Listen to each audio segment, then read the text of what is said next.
रहे हैं क्लासिक किस्से विद स्वाति।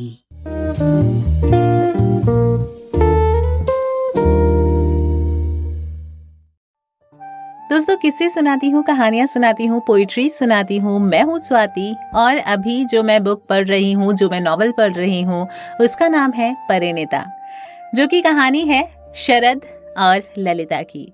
अभी तक आपको ये कहानी कैसी लगी है कमेंट बॉक्स में जरूर लिखिए। अब मैं कहानी को आगे बढ़ाने वाली हूँ। और हाँ, बताना भूल गई, इसको लिखा है शरद चंद्र चट्टोपाध्याय जी ने। तो चलिए शुरू करती हूँ आगे की कहानी। उस मोहल्ले में अक्सर एक दीन दुखी बूढ़ा फकीर भीख मांगने आया करता था। उस बेचारे पर ललिता की बड़ी ममता थी।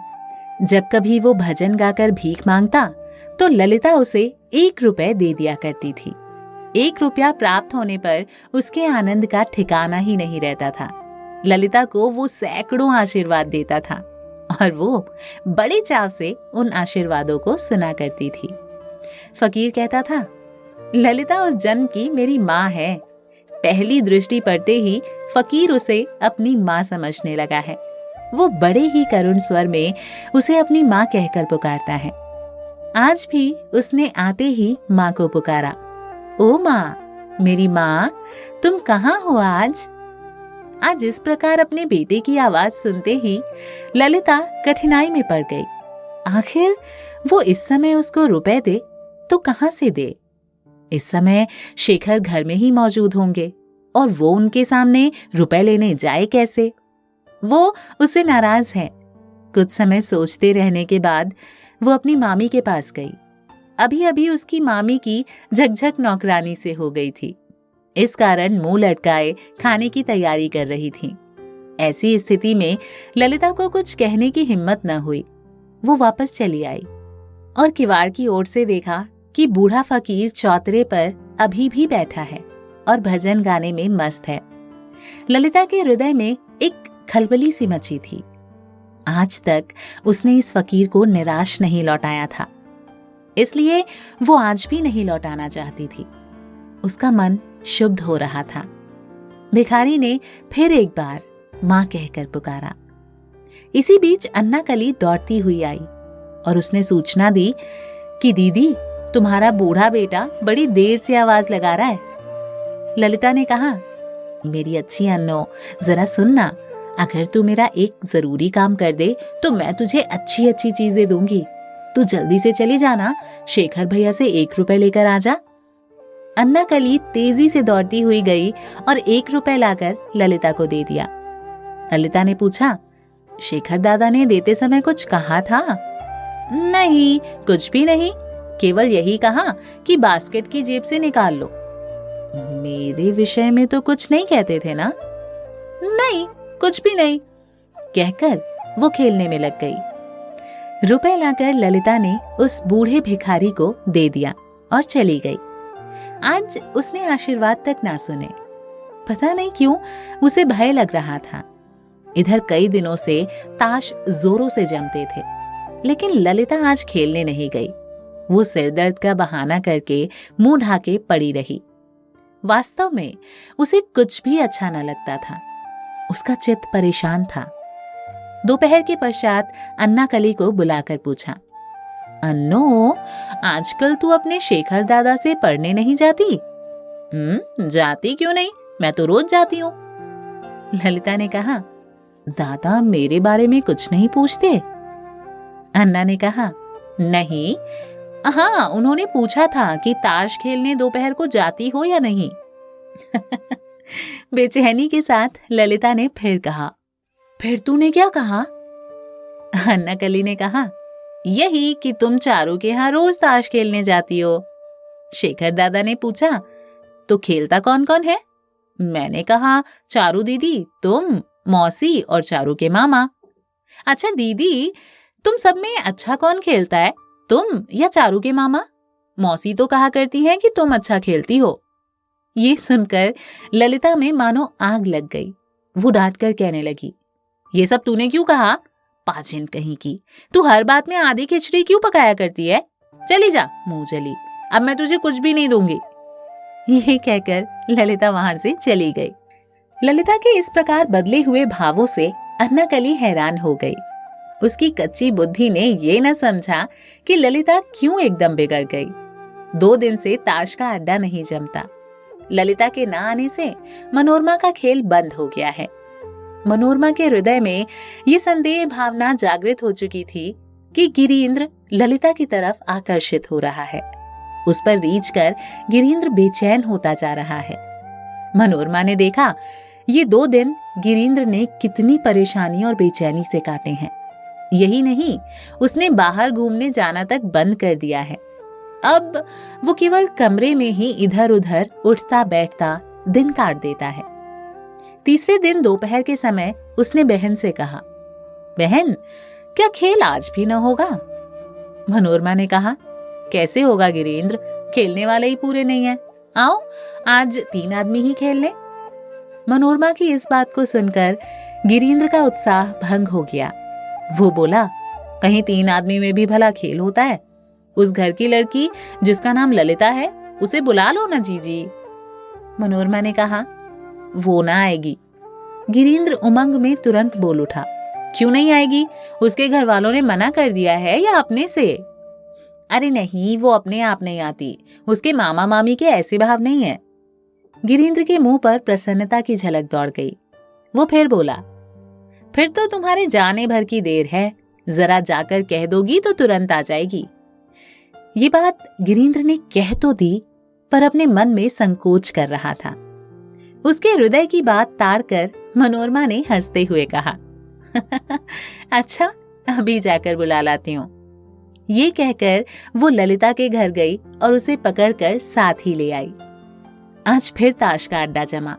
आज वास्तव में ताश खूब जमा। ललिता की जीत होती रही। 2 घंटे तक खेल बहुत ही बढ़िया जमा रहा और सभी लोग दत्तचित्त थे। उसी समय अन्नाकली दौड़ती हुई आई और ललिता का हाथ पकड़कर घसीटती हुई बोली, दीदी जल्दी चलो, शेखर दादा बुलाते हैं।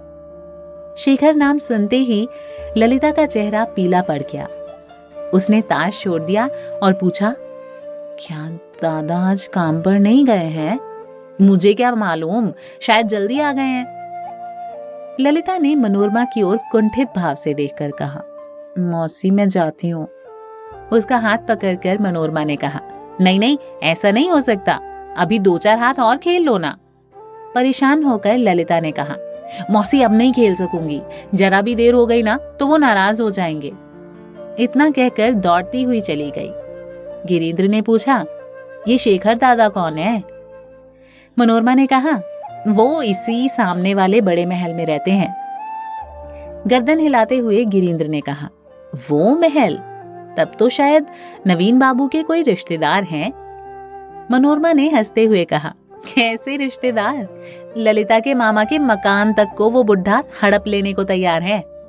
बड़े आश्चर्य के साथ गिरीन्द्र बहन की तरफ देखता रहा।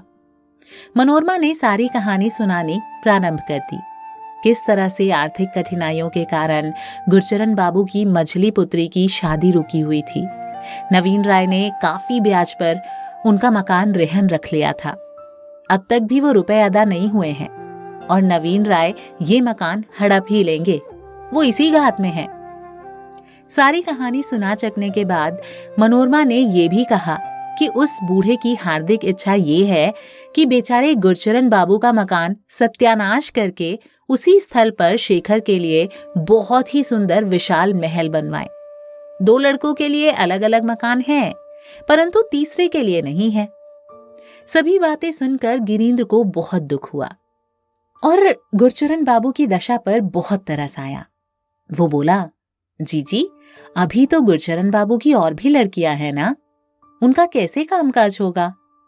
मनोरमा ने उत्तर दिया, उनकी कन्याएं तो हैं ही, उनके सिवा उनकी भांजी भी तो है। उस अनाथ ललिता का पूरा बोझ इस बेचारे उसके मामा पर ही है। लड़कियों की उम्र काफी हो आई है, 1-2 साल में उनका विवाह हो जाना चाहिए। फिर भी साथ ही उन्हें अपने समाज से मदद मिलने की कोई आशा नहीं है, बल्कि समाज से निकाल देने वाले भी बहुत हैं। प्रथा के अनुसार ना चलने पर तुरंत समाज से अलग कर देते हैं लोग। हमारा ब्रह्म समाज तो इन सब के समाज से लाखों दर्जा अच्छा है गिरीन्द्र। गिरीन्द्र चुप ही रहा। मनोरमा फिर कहने लगी, उस दिन ललिता की मामी मेरे पास ललिता के लिए सोच विचार कर रो रही थी। क्या होगा, कैसे होगा, कुछ भी ठिकाना नहीं है। उसके पाणी ग्रहण के शोक में गुरचरण बाबू को खाना पीना तक हजम नहीं होता।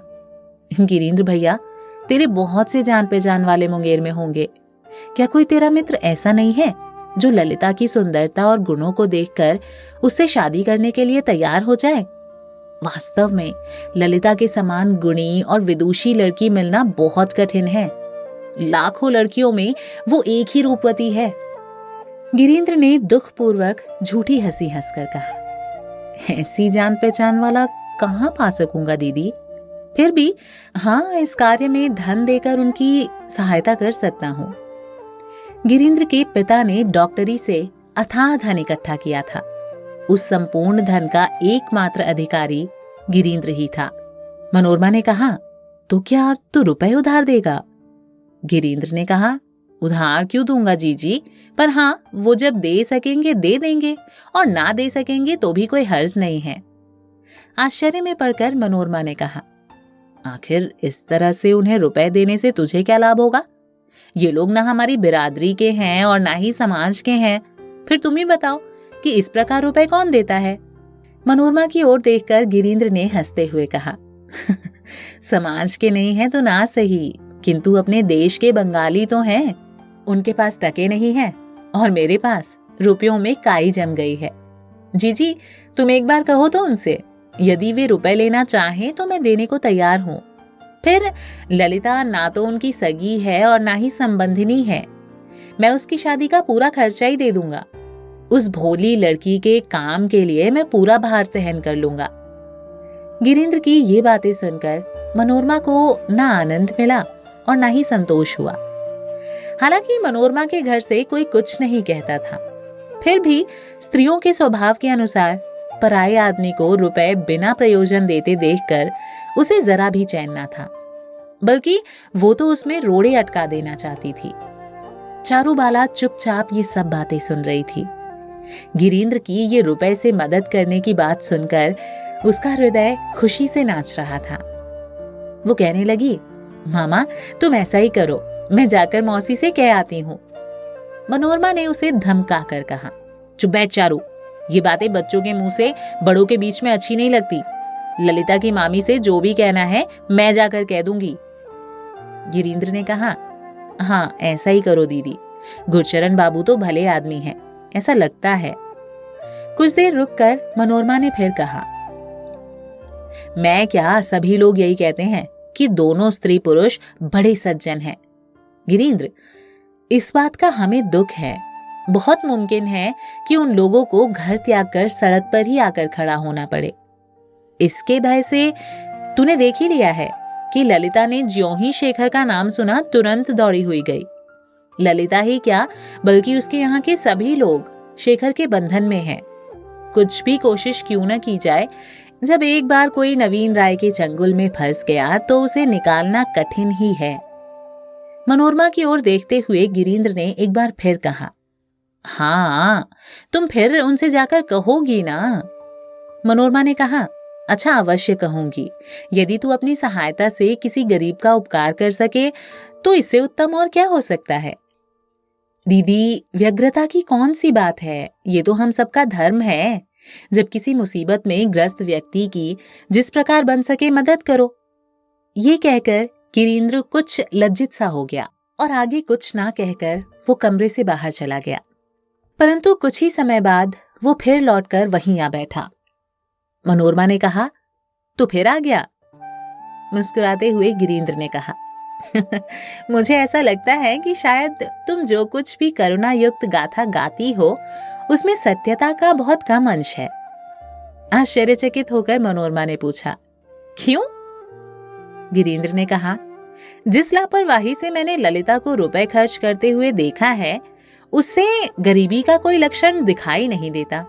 दीदी तुम ही देखो ना, अभी उस दिन सब लोग थिएटर देखने गए थे, ललिता गई नहीं थी, फिर भी 10 रुपए उसने भेजे थे। चारूबाला इसकी गवाह है। जिस प्रकार वो खर्च करती है उसे ये अनुभव होता है कि उसका खर्च 20-25 रुपए से कम में ना चलता होगा। मनोरमा ने इस बात पर एकाएक यकीन नहीं किया और चारूबाला की ओर देखा। चारूबाला ने कहा, हाँ सच है माँ, शेखर बाबू ललिता को रुपए देते हैं, ये नई बात नहीं है। बाल्यावस्था से ही वो शेखर बाबू की अलमारी से रुपए ले आती है। शेखर बाबू कुछ कहते नहीं है उसको। मनोरमा ने कहा, ये बात शेखर को पता है? हाँ, उन्हें सब पता है, उनके सामने ही ताला खोल कर लाती है।